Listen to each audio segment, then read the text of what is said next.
ఆయన ఆయన కూడా బస్ యాత్ర మొదలెడుతున్నారు. సో చాలా పోటాపోటీ వాతావరణం వచ్చింది. ఇంకా సీట్స్ ఫైనలైజేషన్ కొన్ని నియోజకవర్గాలకు సంబంధించి పూర్తి కాని పరిస్థితుల్లో ఎలా అంటే మీ యాక్షన్ ప్లాన్ ఏంటి? ఎందుకంటే మొన్న సభ తర్వాత కొంత జోష్ తెలుగుదేశంలో పెరిగింది, నో డౌట్. అంటే నిర్వహణ లోపాలు అలాంటివన్నీ సాంకేతికపరమైన అంశాలు పక్కన పెట్టండి. ఏంటంటే ఒక కాన్ఫిడెన్స్ అయితే పెరిగింది, పర్లేదు మేము ధైర్యంగా ముందుకెళ్ళొచ్చు, మా వెనకాల బీజేపీ జనసేన ఉన్నాయని చెప్పేసి. అవునా కదా? మొదట వాసుదేవన్ గారు, మీకు డబల్ 9 టీవీ ప్రేక్షకులకి, అలాగే మిత్రపక్షాలైన జనసేన నేత శివపార్వతి గారికి, అలాగే బీజేపీ నేత భవన్ గారికి, వైఎస్ఆర్సీపీ నేత వేణు గారికి, అలాగే అల్లేష్ రామ్మోహన్ గారికి నా నమస్కారాలు. రాష్ట్రంలో 3 పార్టీలు ఒకటైన వెంటనే చాలా కథలు, ఒడ్లు, వారింపులు మొదలయ్యాయి. సరే, సభ జయప్రదం కావడం అనేది పార్టీ నాయకులకు, కార్యకర్తలకు జోష్ ఇవ్వడం వాస్తవమైన, అందులో జరిగిన లోపాలను కూడా మేము పరిగణలోకి తీసుకోవాలి. రాబోయే రోజుల్లో మరిన్ని సభలు పెట్టాలి, మరిన్ని సార్లు ప్రధానమంత్రిగా రావాలి. అయితే సారా వ్యాపారం చేసి బతుకుతున్న జగన్మోహన్ రెడ్డి గారిని ఏకపారేసిన విషయం మర్చిపోయారు. అవినీతి మంత్రులు రాష్ట్రాన్ని ఏలుతున్నారన్న విషయాన్ని ఏకపారేశారు, మర్చిపోయారు. ఈ రాష్ట్రానికి బీజేపీ నుంచి వచ్చిన నిధులు కానీ, అలాగే సంస్థలు కానీ చెప్పారు. అలాగే ఈ రాష్ట్రంలో తల్లి కాంగ్రెస్, పిల్ల కాంగ్రెస్, వైఎస్ఆర్సీపీ, కాంగ్రెస్ పార్టీ DNA ఒకటే, అంటే వాళ్ళు చేసే తప్పులు వీళ్ళు కూడా చేస్తున్నారు అని చాలా స్పష్టంగా చెప్పడంతో మోడీ గారు ఆంధ్రప్రదేశ్ ప్రజలకు ఒకటి ఇచ్చారు. మేము భారతదేశం అంతా వికసిత భారత్గా ముందుకెళ్తున్నాం, నేను వికసిత ఆంధ్రప్రదేశ్ కి పూర్తిగా అండగా ఉంటానని పూర్తిగా మనస్ఫూర్తిగా చెప్పిన మాట కూడా మనం గుర్తు చేసుకోవాలి. ఏదైతే రాష్ట్రంలో 3 పార్టీలు కలిసిన వెంటనే పవన్ కళ్యాణ్ గారు కావచ్చు, అలాగే బాబు గారు కావచ్చు, చాలా అంశాలు ఆ స్టేజ్ పైన ప్రస్తావించారు. దానికి మోడీ గారు మళ్ళీ రిపీట్ చేయడం అనేది అంత కరెక్ట్ కాదేమో నా అభిప్రాయం.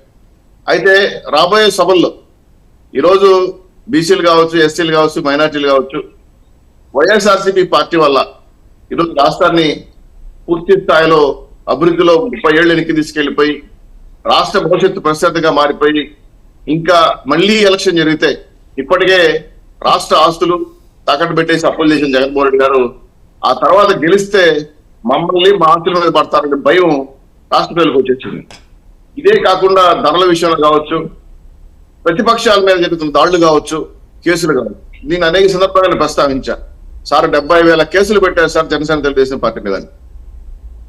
ఈ రాష్ట్రంలో ప్రజా హక్కులు ఉన్నాయా, మానవ హక్కులు ఉన్నాయా అనే అంశాలపైన మాట్లాడితే జగన్మోహన్ రెడ్డి గారు మీ ద్వారా మన ప్రశ్న అడుగుతున్నారు. ఏమంటే మోడీ గారు ఏం చేశారు చెప్తున్నారు, ఏం చేయబోతున్నారో పవన్ కళ్యాణ్ చెప్తున్నారు, బాబు గారు చెప్తున్నారు. 5 ఏళ్లుగా ముఖ్యమంత్రిగా ఉన్నారు. దమ్మున్న ముఖ్యమంత్రి, ధైర్యం ఉన్న ముఖ్యమంత్రి, తల్లి చెల్లిని కూడా బయటతో చేసిన ముఖ్యమంత్రి, పార్టీ నాయకులు రాజీనామా చేసి ఇంటికి వెళ్ళిపోతున్న పట్టించుకోవడం ముఖ్యమంత్రి, వేరే పార్టీలకు వలసలోకి జాయిన్ అయిపోతున్న సంబంధం లేదు ముఖ్యమంత్రి. ఎప్పుడైనా సరే 4th ఎస్టేట్ గా ఉన్న జర్నలిస్టుల దగ్గర కూర్చొని నిన్న కూడా 100 రోజులు పూర్తిగా రేవంత్ రెడ్డి గారు కూడా 1.5 గంటసే ప్రెస్ మీట్ పెట్టారు. ఈ జగన్మోహన్ రెడ్డి గారు 5 ఏళ్ళు నేను సాధించాను, ఇది సాధించలేకపోయినాను, కేంద్రం నుంచి తెచ్చాను, ఇది తేలేకపోయాను చెప్పే రాయలసీమ పౌరుషం ఉన్న, కడప పౌరుషం ఉన్న ముఖ్యమంత్రి గారు ఎందుకు పెట్టలేకపోతున్నారు? ఏంటి ఉన్న భయం? ఏమి 4th ఎస్టేట్ చూస్తే తడిసిపోతుంది ఫ్యాంట్ అనే విషయాన్ని ఒకసారి వైఎస్ఆర్సీపీ నాయకులు చెప్పాలి. ఎందుకు నేను పర్టికులర్ గా మాట్లాడాల్సి వచ్చిందంటే, అసలు ఈ ముఖ్యమంత్రి గారు ఏం చేశారు రాష్ట్రానికి? ఇంకో ట్రేడ్ మార్క్ ఉండాలి కదా, అదేది గంజా ట్రేడ్ మార్క్ ఉందా, డ్రగ్స్ ట్రేడ్ మార్క్ ఉందా, లేదంటే వేరే ల్యాండ్ శాండ్ మైనో ట్రేడ్ మార్క్, ఏ మార్క్ పెట్టుకున్నా అర్థం కావట్లేదు. ప్రజలు కూడా ప్రశ్నిస్తున్నారు. 2,60,000 కోట్ల రూపాయలు బట్టలు నొక్కాను, బ్రహ్మాండ సంక్షేమం వచ్చేసింది, మాకు ఇంటింటికి ఉంటారని దేవుడి దయతో, మీ అండతో, మీ అందరి దీవెనతో నీ ముఖ్యమంత్రి అయినాను. అయ్యారు, బాగానే ఉంది కాదనట్లా, మీ అండతో అయ్యారు. మీ దీవెనలు ప్రజలకు లేవు కదా, మా ఎస్టీఎస్లు లేవు కదా, అడిగే చంపి డోర్ డెలివరీ వస్తున్నారు కదా.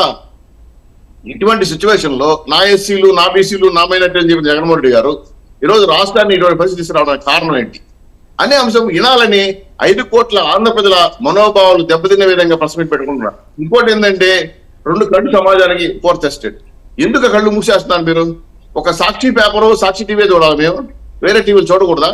ఇప్పుడు మోడీ గారు సభకి ఈ ఒక్క ప్రశ్న మీరు అడగలేరండి చౌదరి గారు, ఒక్క నిమిషం, ఈ ఒక్క ప్రశ్న మీరు అడగలేరు. ఎందుకంటే మీరు పరిపాలించినప్పుడు మీరు కూడా, నేను పేరు చెప్పాల్సిన అవసరం లేదు, ఆ 2 ఛానల్స్కి మాత్రమే పర్మిషన్ ఇచ్చి మిగిలినవన్నీ తీయించేసిన సందర్భం ఆంధ్రప్రదేశ్లో ఉంది ఒకటి. రెండోది, ప్రధానమంత్రి ఆ రోజు గుంటూరు నుంచి పొన్నూరు వెళ్ళే దోవలో ఒక సభ పెట్టినప్పుడు ఆయన సభ ఎయిర్ కాకుండా చివరికి శాటిలైట్ ప్రసారాలను కూడా నియంత్రించగలిగిన సామర్థ్యం, సత్తా, శక్తి, టెక్నాలజీ మీ దగ్గర ఉన్నాయి. ఆ రోజు చేశారు. ఇవన్నీ కూడా మనం గమనంలో పెట్టుకోవాలి. వాళ్ళు జగన్మోహన్ రెడ్డి గారు చేస్తున్నారు, ఆ ప్రభుత్వం చేస్తుంది. మీరు చేయబట్టి ఆయనకి మీరు రూట్ వేశారు. మీరు డబల్ రోడ్ వేస్తే ఆయన 4 రోడ్ చేసుకున్నాడు దాన్ని, అంతే. సార్ ఇది నేను మిమ్మల్ని ఎందుకు అడిగానంటే, మీరు సీనియర్ జర్నలిస్టులు, ఏ మంత్రి అయినా సరే, ఏ ఎమ్మెల్యే అయినా సరే, లేదా ఏ ప్రధానమంత్రి అయినా సరే మీతో టైం స్పెండ్ చేయాలనుకుంటారు. ఎందుకంటే మీరు కొన్ని విషయాలు వాళ్ళు చెప్తారు, వాళ్ళు కొన్ని విషయాలు మీకు చెప్తారు. దాని ద్వారా ప్రజలకు అర్థమవుతుంది ఈయన ఎందుకు వెళ్ళకపోతున్నాడు. సరే, మీరు చెప్పిన పాయింట్ ఏం జరిగింది గతంలో, ఇప్పుడు జరిగింది. రాజకీయ విమర్శలు చేస్తుంటాం. బీజేపీ వారు, జనసేన వారు, తెలుగుదేశం వారు, వైఎస్ రాజకీయ విమర్శలు వేరు. కానీ పాలసీ పరంగా మాకు బీజేపీకి తేడా గొడవలే లేవే, ఒక ప్రత్యేక హోదా తప్ప. దీనిపైన అన్ని చోట్ల మేము అంగీకరించాం, కాదనట్లేదు. అయితే ఇప్పుడు కలిసిన ఈ 3 పార్టీల ద్వారా రాష్ట్ర అభివృద్ధి కోసం పునాది వేస్తున్నాము. మరొక సన్ రైజ్ ఆంధ్రప్రదేశ్ చూడబోతాము అంశాన్ని సేజీ ద్వారా స్పష్టంగా చెప్పాడు. నేను వికసిత ఆంధ్రప్రదేశ్ పూర్తి కట్టుబడి ఉంటాను, మీకు ఆంధ్రాకు అండగా ఉంటాను. సరే, మీరు చెప్పిన మాటలు కూడా ప్రస్తావిస్తా. ఆంధ్రుల హక్కు, విశాఖ ఉక్కు, రైట్, కాదనట్ల. ఉక్కును కాపాడడం విషయంలో తెలుగుదేశం పార్టీ ఇప్పటికీ ఒకే పద్ధతిలో ఉంది. నాకు తెలిసి ఆంధ్రప్రదేశ్ బీజేపీ నాయకులు కూడా ఆ మాట కట్టుబడి ఉన్నారు. నాకు చాలా సందర్భాల్లో వాళ్ళు కూడా చెప్పారు. మేము విశాఖ ఉక్కును అమ్మాలి ఉద్దేశం లేదే, ఆ విషయం పైన ఎక్కడి వరకైనా పోరాటం చేయాలనుకుంటున్నాం. కేంద్రంలో పాలసీ తీసుకోవడం కాదనట్లా, కానీ రాష్ట్ర ప్రజలు రిక్వెస్ట్ చేస్తే మారే అవకాశం కూడా ఉంది కదా, దానికోసమే ప్రయత్నం చేస్తాం మిత్రపక్షాలుగా. సో దానికి ఎటువంటి కార్యక్రమాలు, అదే కడప స్టీల్ ప్లాంట్ ఉంది, 3 సార్లు కొబ్బరికాయ కొట్టాడు మా జగన్మోహన్ రెడ్డి గారు, ఒకసారి కూడా కాదు. మరి ఆయన పహరీ కూడా కట్టలేకపోయినాడు కదా. సో సొంత నియోజకవర్గం పులివెందుల్లో హాస్పిటల్ ఓపెన్ చేయలే, మన వరకు బస్ స్టాండ్లే 5,000 ఇండ్లు ఇస్తారు, ఈ కూడా ఎక్కొట్టేసా. అన్నమయ్య ప్రాజెక్ట్ ఇచ్చి కనీసం 1 సంవత్సరం అవుతా ఉంది, తట్టమట్టి ఎత్తలేకపోయా. కానీ నిర్వాసితులకు కనీసం ఇది కూడా సహాయం చేయలేకపోయా. పోలవరం పూర్తి కాలేకపోయా, రాజధాని లేకపోయా. ఇటువంటి సిచ్యువేషన్లు ముఖ్యమంత్రిని పెట్టుకొని ఏం సాధించాలి? అదేనా కనీసం ఈ ముందు కూర్చెప్తాడన్న ఆశ. ఇంకా తీరుతుందో తీరుతుందో అతనికి ఎలక్షన్ కోడ్ వచ్చేసింది. ఇందుకు ఇంకా ప్రెస్ మీట్ పెట్టే అంతకుముందు మీరు గమనించట్లేదు. నేషనల్ మీడియా ఉంటేనే నేను మాడతా, నేషనల్ మీడియా కూర్చొని మాడతా అని చెప్పి సందర్భాలు సందర్భంగా జగన్మోహన్ రెడ్డి గారు చెప్పిన మాటలేదు. మరి నేషనల్ మీడియా అయిపోయింది, లోకల్ మీడియా అయిపోయింది.